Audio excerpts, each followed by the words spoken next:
इस्लाम जो इंसाफ, बराबरी और सहिष्णुता का धर्म है, महिलाओं की सामाजिक भागीदारी को महत्वपूर्ण मानता है और उन्हें अस्सलामु अलैकुम व रहमतुल्लाहि व बरकातुहू। अल्हम्दुलिल्लाहि वहदा वस्सलातु वस्सलामु अलन नबी अबअदा अम्मा बाद फ़अऊज़ु बिल्लाहि मिनश शैतानिर रजीम बिस्मिल्लाहिर रहमानिर रहीम।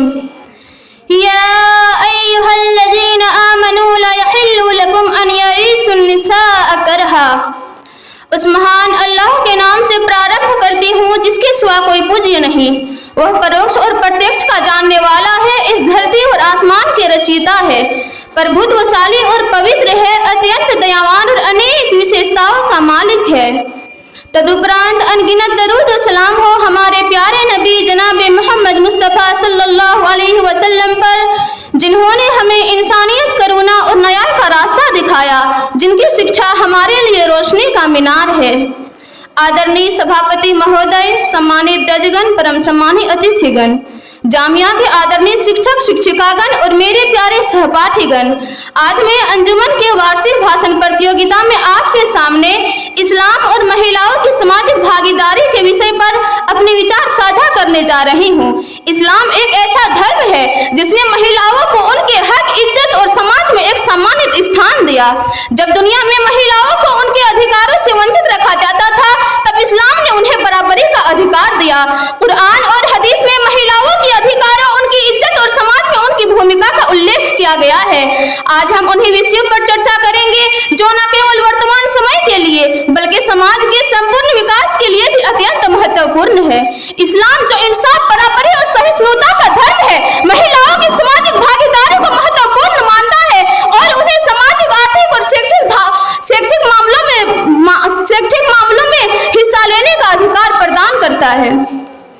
इस्लाम में महिलाओं का स्थान।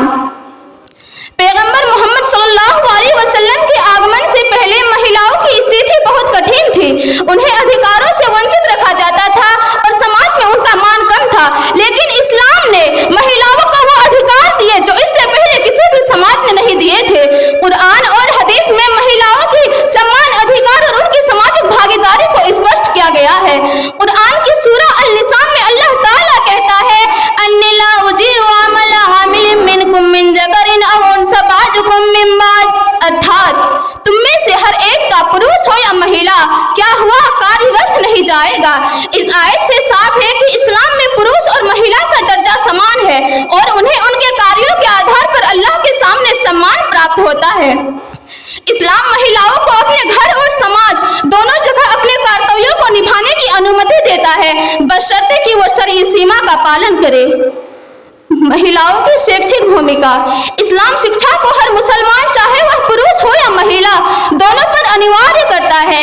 पैगंबर मोहम्मद सल्लल्लाहु अलैहि वसल्लम ने सुनन इब्न माजा में फरमाया, तलबुल इल्मी फरीजतुन अला कुल्ली मुस्लिम, अर्थात ज्ञान प्राप्त करना हर मुसलमान पर फर्ज है। इस हदीस से यह स्पष्ट होता है कि पैगंबर मोहम्मद सल्लल्लाहु अलैहि वसल्लम ने पुरुष और महिला दोनों पर शिक्षा प्राप्त करना अनिवार्य कर दिया है। इस्लाम महिलाओं को शिक्षा प्राप्त कर ज्ञानवान बनने का अधिकार दिया है ताकि वे समाज में अपने योगदान को समझ सके और अपनी बुद्धि और ज्ञान से अपने समाज का कल्याण कर सके। आर्थिक भागीदारी। इस्लाम महिलाओं को आर्थिक रूप से आत्मनिर्भर बनने की इजाजत देता है। पैगंबर मोहम्मद सल्लल्लाहु अलैहि वसल्लम की पहली पत्नी हजरत खदीजा रज़ियल्लाहु अन्हा एक सफल व्यवसायी थी। उनके व्यापार में उनकी भूमिका इस्लाम में महिलाओं की आर्थिक स्वतंत्रता और भागीदारी का एक प्रमुख उदाहरण है। इस्लाम महिलाओं को संपत्ति में अधिकार, विरासत में हिस्सा और मेहनत से कमाई कर रखने का अधिकार देता है। उन्हें यह छूट है कि वो अपनी संपत्ति का प्रबंधन खुद कर सकती है, इसमें कोई भी हस्तक्षेप नहीं कर सकता। सामाजिक और राजनीतिक भागीदारी। इस्लाम महिलाओं को सामाजिक और राजनीतिक भूमिका निभाने से नहीं रोकता। पैगंबर मोहम्मद सल्लल्लाहु अलैहि वसल्लम के समय में महिलाओं ने सामाजिक, राजनीतिक और धार्मिक मामलों में सक्रिय भूमिका निभाई। हजरत आयशा रज़ियल्लाहु अन्हा इस्लाम की एक महान विदुषी थी और इस्लामी कानून और शिक्षाओं को फैलाने में उनका बहुत बड़ा योगदान था। उन्होंने कई हदीसों का संग्रह किया और इस्लामी इतिहास में एक महत्वपूर्ण स्थान प्राप्त किया। धार्मिक और आध्यात्मिक क्षेत्र भागीदारी। इस्लाम महिलाओं का धार्मिक और आध्यात्मिक क्षेत्र में भी महत्वपूर्ण स्थान है। नमाज, रोजा, हज और ज़कात जैसे सभी इबादतों में महिलाओं की भूमिका पुरुषों के बराबर है। इस्लाम ने उन्हें यह अधिकार दिया कि वे अपने धर्म के बारे में ज्ञान।